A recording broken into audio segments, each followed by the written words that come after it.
Hi, I'm Marty Nemko. I thought it would be fun to read you my 2-minute stories that have a fairy tale or other kind of fictional character. I'll see. Anyway, this is Puff. The first one is Puff the sequel. In the song Puff the Magic Dragon, the boy grew up, went away, and Puff that mighty dragon sadly slipped into his cave.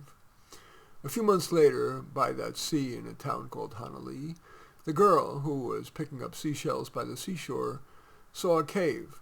Scared, but more curious than scared, she peeked inside, and took another step, then another, and more steps, and then she saw sleeping Puff.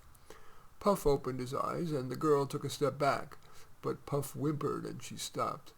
Puff gave her the kindest, most grateful look. After all, it had been months since the boy left for college. The girl took a step toward Puff, and Puff smiled, so she took another step, and then Puff swished his tail toward her. She backed away, but Puff whimpered again, and she stopped. Gently, Puff wrapped his tail around her. She worried. Will he crush me like a boa constrictor? But her intuition said no, and Puff, of course, merely gave her a Puff hug. And so, as Puff had with the boy, they frolicked in the autumn mist. But soon it was time for the girl to go to college, and so, as the boy did, she hugged Puff and left. And the dragon bowed his head, crept back into his cave, and cried. But soon the girl returned. She had missed Puff, but this time, rather than frolic on the beach, she took his mighty paw and brought him, Allied Van Lines, to college. Of course, on campus everyone was terrified, and campus security sounded the sirens. But the girl explained, whereupon campus security said, There's only one place on campus we'll allow a trial run, the safe space. Puff more than passed the trial, and within a month replaced the chicken as the college's mascot. Puff pranced before, at halftime, and at the end of every winning football, basketball, and even volleyball game. The college even renamed the stadium, without even, like most naming rights, requiring a $1 zillion donation. The stadium would evermore be called Puff the Magic Stadium. The next story is called Puff the Sequel. Next one is Prince Charming. Prince Charming is not the cardboard character he's portrayed as. He's aware that he did nothing to earn his title or wealth. So he renounced his throne, and using the knowledge he acquired from trying Cinderella's slippers on all the princess wannabes, he became a shoemaker, specializing in comfortable but attractive women's shoes, not a stiletto heel in sight. And thus, he became respected throughout the land, while the king and queen were, like many leaders, liberal or conservative, reviled for their shallow pomp and often unethical exercise of power. Women young and old came for his shoes, expensive custom ones, inexpensive off-the-rack ones, and if a customer was poor, he would give him used shoes that people traded in, or new custom shoes the customer decided she didn't like. He dated a few of the women, couldn't find, though, one that he wanted to share his life with, until Rachel walked in. He was shocked to see her. After all, she was the king and queen's chief advisor, and after Solomon renounced his princehood, they disowned him. But as always, Rachel was an independent, wise thinker who made decisions on the merits, and she admired him for trading a title for the chance to earn his keep. He was impressed that although Rachel had money, she bought an off-the-rack pair, and one that, while attractive, wasn't showy. Rachel was just average-looking, a little overweight, and a few years older than him, so his reflexive thought was to not ask her out on a date, but he reflected and decided to, and they enjoyed each other, whether discussing ethics over hot mulled cider, romping in the fields, even in the snow, or yes, snuggling in bed. But what moved him to want to marry her is when she quit her job as chief advisor to the king and queen. She explained, I'm tired of their ignoring my advice, especially my advice to lower taxes rather than expand their already lavish castle and bloated, inefficient government. He asked, so, do you have any idea what you'd like to do to earn a living? She replied, be your partner in the shoe store. He replied, yes, absolutely, but would you also be my partner in life? She said not a word, but looked into his eyes, cried, and hugged him. Some of the townspeople, who he and Rachel privately called the mob, laughed. One group of them in the middle of the night even painted graffiti on the side of their shoe store's cottage. See how far they've fallen? But he and Rachel decided to invite the entire town to the wedding. Because they thought it wiser to use the money to buy a home than on a party, even a wedding party, they held it in the field where they had romped, and they made the luncheon potluck. He and Rachel invited his parents, the king and queen, but doubted they'd come after all. They had renounced him, and Rachel had quit working for them. But while the king and queen were the last to arrive, they did, just in time for the ceremony. And when he and Rachel, in their exchange of vows, simultaneously said, "And we pledge to give as much love to the world as we give to each other," the queen cried, the king pursed his lips, and the royal couple promised each other that from that day forth they would try to live and lead by those words of their children. Yes, the king and queen would think of Rachel as their child. And now, for real, they lived happily ever after. So that's Prince Charming. Next one is E.T. meets Cinderella's stepmother. Not long after E.T. phoned home and then returned to his planet, he found himself missing Elliot, and his friends on bicycles had saved him from the FBI. So E.T. convinced an intergalactic pilot to let him stow away on the next flight to Earth. The reunion between Elliot and E.T. was joyous, but soon Elliot and his friends tired of E.T.'s novelty. One said, "You're like a pet. You need care and feeding. If I want to play with an E.T., I'll go to Toys R Us and buy an E.T. robot. Besides, I'd rather play with someone good-looking." That last statement particularly hurt E.T. He had suppressed how ugly he was, so he toddled away. Elliot had told E.T. that a librarian is a good source of information, so he asked the librarian, "I'm ugly. How can I find a friend who will accept me for who I am?" The librarian asked, "How about going to meetups?" E.T. said, "That feels too random." The librarian then tried, "Want to find a person who's not conventionally attractive, like maybe the stepmother in Cinderella?" "You know where she lives?" The librarian gave him directions and added, "By the way, her name is Lady Tremaine." E.T. explained his situation to Lady Tremaine, who said, "I'm in the same situation. People reject me for my ugliness." She didn't realize the rejections were more for her personality. For example, Lady Tremaine made Cinderella stay home and use a toothbrush to clean the bathroom grout while the stepchildren went to the ball. E.T. said, "You could be pretty if you did something with your clothes and makeup." Grateful for the ray of hope, Lady Tremaine offered E.T. a cup of tea and then asked if he'd go to Macy's with her to pick out clothes and get a makeover from one of its army of makeup artists. After she was made up, E.T. went to the men's department to try to get himself outfitted, but there was nothing in size cistern, so he just bought a white scarf and waddled out. They looked at each other and smiled, and they started to date. For Christmas dinner, they invited Elliot and his family, her stepchildren, and Cinderella. Nary a sadistic word was spoken, except when Lady Tremaine joked, "Cinderella, get the toothbrush."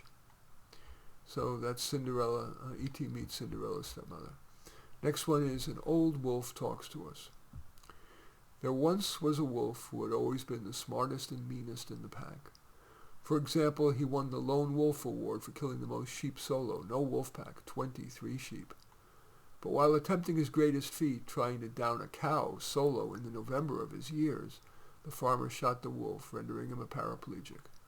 The wolf speaks to us now from his den. "I feel pretty good about how I've lived my life. I lived up to my lupine potential. Sure, occasionally I felt a little sad for the sweet sheepy. I recognize they're nice animals, nicer than I am, but I can't be what I'm not. My genes consign me to be an apex predator. Of course, I too am prey. Bears love us. Tigers order us for their main course. And then there are the humans. I can't really blame people. After all, our main course is their livestock, their livelihood. And so it goes. Now I wait out my days, wolfing down easy prey. Old or sick mice, rats, rabbits, and my favorite, deer. And I spend a lot of time thinking. My favorite thought is that I'm not that far removed from a dog. Ah, a dog's life, stretched out, snuggling warm, and completely safe in a human's bed, and then, only when I feel like it, I get up and not have to fight for food, but just look longingly at my person, who always responds by filling my bowl. Yeah, dogs actually have a bowl for their food, with nuggets perfectly tailored to their dietary needs and preferences. I also wonder if there's wolf heaven, with the pearly gates not manned, but of course wolfed. When I get into heaven, maybe killing so many sheep make me a bad wolfie, and then it would be down to wolf hell, where I'd never get to eat anything better than old sick mice. But mainly I just feel sorry for myself. I can't believe I lost out to a truly inferior wolf for the Three Little Pigs gig. I could have blown that damn house down, and I would have been famous. Not just a big bad wolf, the biggest, baddest wolf. But here I sit in my cave, just another old woulda, coulda, shoulda. What would I come back as? I think I'd want to come back as a gentle human being. I would adopt a dog from a shelter and be nice to it and to everyone else. Oh, that's just a silly fairy tale. I think I'll just go try to find myself an old deer. All right, that's An Old Wolf Talks to Us. Next is called Scratching.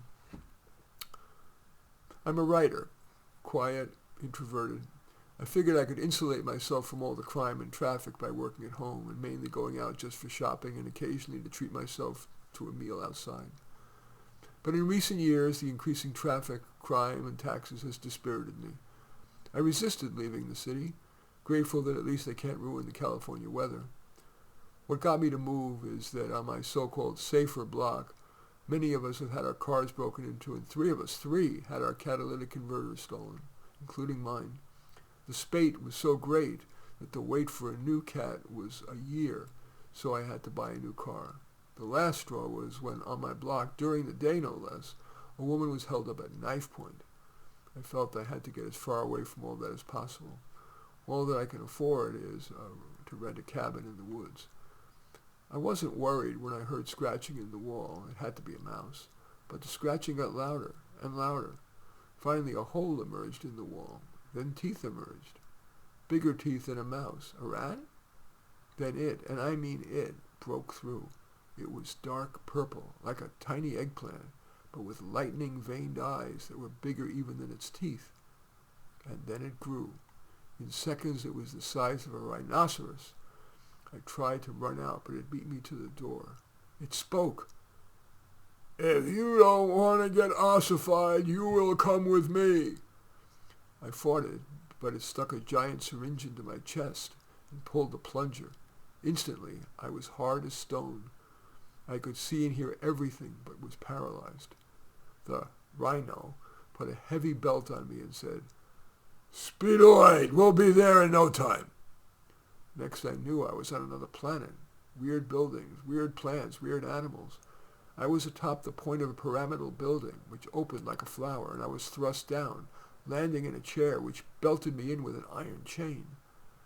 A voice said, "We are interrogating you to determine if we should conquer, collaborate with, or ignore Earth. Just 6 questions. Why do so many Earthlings believe in lifetime marriage?" They want to proclaim lifetime fealty before friends, family, and God. "Idiots! Why do people take big mortgages to live in big houses, much of which they rarely use?" "It feels good." "Idiots! Why do Earthlings use live teachers rather than the world's best on interactive video?" The unions want to protect teacher jobs, plus people like face-to-face even if they learn less. "Idiots! Why do you not use nuclear energy?" I said, some people are afraid of the risks. "Idiots! Don't use nuclear and you get global warming and burned up Earth. Idiots!" Why does the American public consider Kamala Harris and Donald Trump to be the two most... Why does the American public consider Kamala Harris and Donald Trump to be the 2 people most qualified to be president of the most powerful nation on Earth? Damn if I know. "You confirm what our data and interrogations have indicated. We are going to ignore Earth. Earth is an idiocracy." The iron chain receded, the pyramid stop opened, and I was teleported back to my bed. I looked for the hole in the wall. It was not there. Anyway, that little story is called Scratching.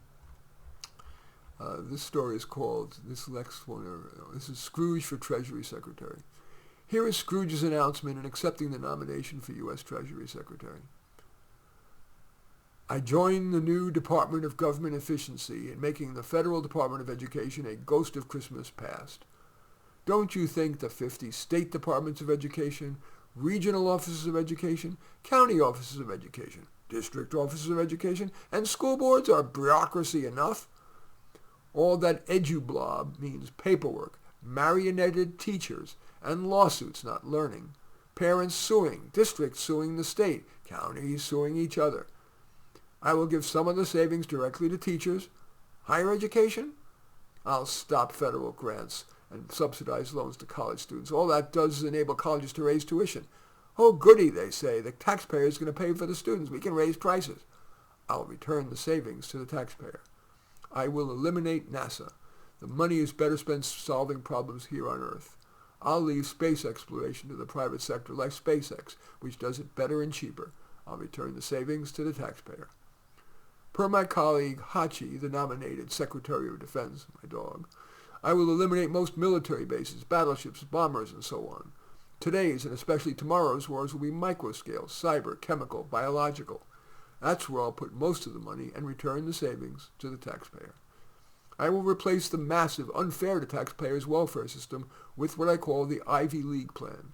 If living 2 or 3 to a dorm room, eating cafeteria food and basic health care while living in a ghetto are good enough for Columbia and Penn students, it's good enough for welfare recipients. And the Ivy League plan will incent welfare recipients to work. The savings will be returned to the taxpayer. I will cut most of the immigration enforcement budget. The rest will be used to build a mildly electrified fence throughout the border and an application process that requires all would-be immigrants to have a job waiting for them that can't be filled by Americans. AI-assisted screeners will review those applications with the decision made instantly. The rest will be returned to the taxpayer. I will slash the Federal Department of Transportation. It is making life worse for anyone trying to get anywhere. Speed humps, dangerous roundabouts, and instead of building lanes to accommodate the population increase, they're reducing lanes and making more lanes toll lanes. All of that will have insignificant benefit to the climate, especially given that China and developing nations are building the massively more deleterious coal-fired plants, which are much less expensive than renewables. They do that to keep their populace from destitution. I'll return the savings to the taxpayer. There are 300 federal sources of funding for social science research. Most of the funded studies have little or no practical value, and much of it increases societal polarization. I will order funding only of the most practical and beneficial research and return the savings to the taxpayer. I will slash the IRS budget. The reduced amount of taxes the government needs, not wants, will be paid for by a national sales tax. So no income tax cheating. My partner Marley was guilty of that. And no wasted zillions of painful hours in completing tax returns.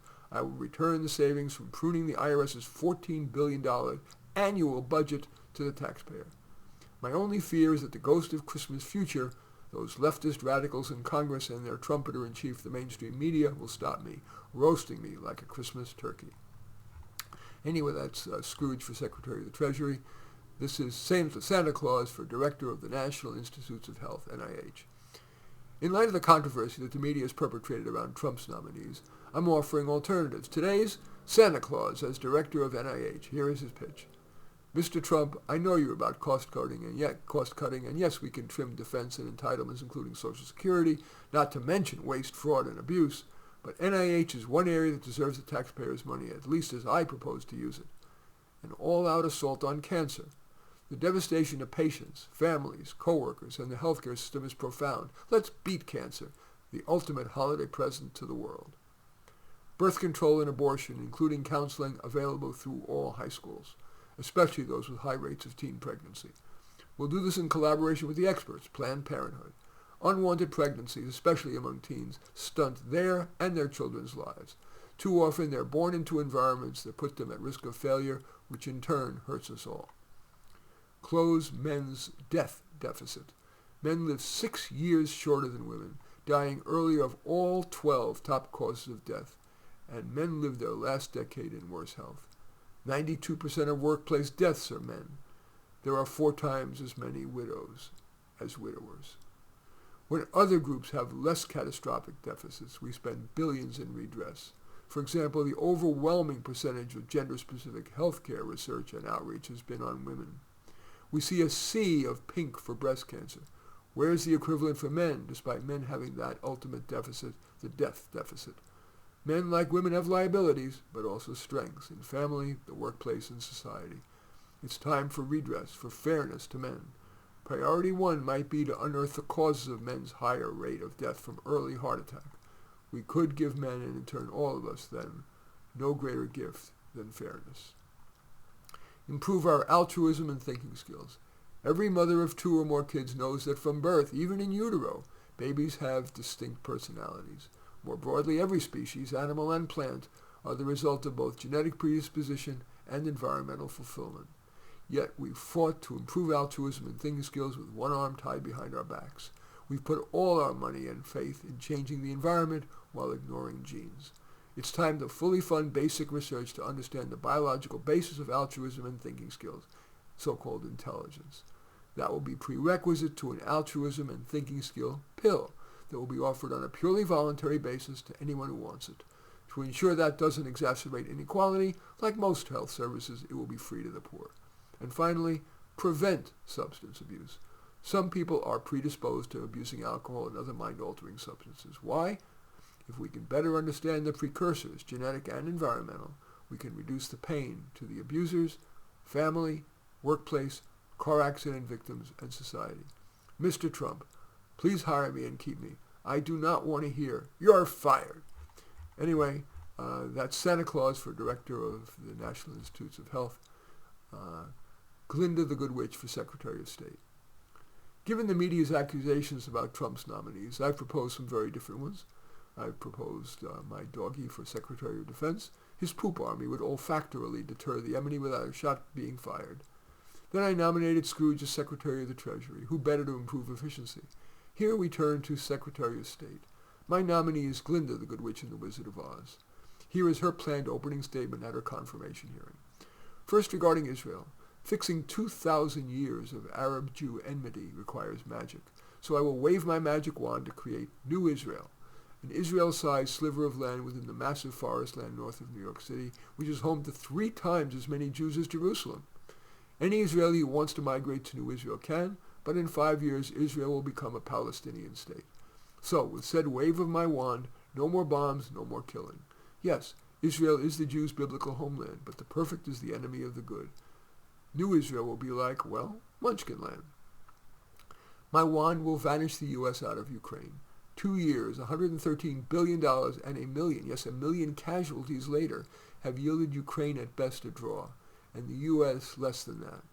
I will, however, sprinkle pixie dust on Scarecrow Zelensky and Tin Man No Heart Putin, which will make them kumbaya. That will be announced not by nicey speeches, but by their doing a joint comedy routine. After all, before becoming president of Ukraine, Zelensky was a comedian. And you think having Glinda the Good Witch as Secretary of State is absurd? Iran. The treaty will fly away like the wizard in his balloon. We were stupid to think that Iran would use the 50 billion, that's billion with a B, for peaceful purposes. As in Agatha Christie's Murder on the Orient Express, all Iran's enemy will together blow up Iran's nuclear arsenal. Poof! We fairy godmothers go poof a lot. The UN. I may just be a fairy godmother, but I'm not stupid. How could we continue to fund an organization most of whose members hate us? They hold their noses, they take our big bucks. No more. Until they treat the U.S. and our allies on the merits, the UN gets no more of our pixie dust. They can get the wicked witch's flying bats for all I care. No fairy godmother would do mass deportations. Illegals deserve punishment, but a constructive one. I'll have them do community service to improve our Emerald City. I'm not completely nice, no one is. I can be tough when I need to. So I'll build a fence along our borders that if touched gives just a teensy-weensy shocky-poo to stem the porosity. And newcomers who claim asylum will get an AI-centric review with a decision made faster than the wizard's, "Now go!" There's no place like home. There's no place like home.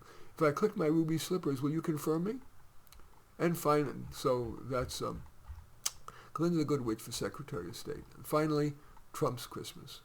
Hi, Donald Trump here at Mar-a-Lago, about to start our Christmas hoo-ha bash.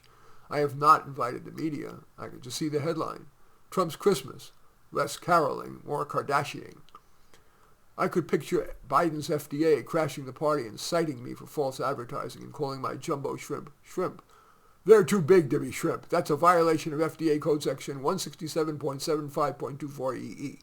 The crustacean clause. There's got to be a Santa Claus pun in there, but I can't think of one. Maybe you can. I'll show that I'm not anti-immigrant. I'll do a photo op with my Latinx employees. See, I know the current lingo. All of them holding their green cards. If they're illegal, I'll just have a green card printed up. And I'll have Elon post the pic on X with a caption. See? Legal. It'll get millions of views. Screw the legacy media. And I'll take plenty of pics with Vivek, however he pronounces his last name. That caption will be, see, another example of how Trump isn't a racist. Then I'll take pics with Jared Kushner with the caption, see, Trump isn't anti-Semitic.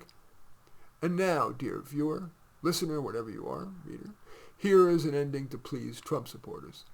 They tried to assassinate me again, but I dodged all the bullets, raised my fist in defiance, and knowing that as with that great pic of the previous assassination attempt, the media won't post it, I'll just have Elon also post this one on X.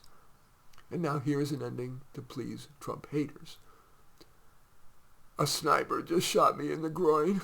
I won't be able to take office. In any event, those are my fairy tale and other similarly silly 2-minute stories. Hopefully there's some serious stuff to think about within them.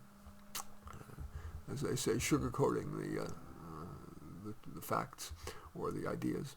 In any event, I do welcome your thumbs up and accept your thumbs down. I always look forward to your comments, and especially like it if you hit the share button below. Share on your social media so that my efforts can have broader impact. And I am flattered if you choose to subscribe to my podcast or my YouTube channel. But in any event, I like to end all these podcasts with a quote from a guy named Frank A. Clark. I think what he urges is more valid and important today than ever in my lifetime. We find comfort among those who agree with us, growth among those who don't.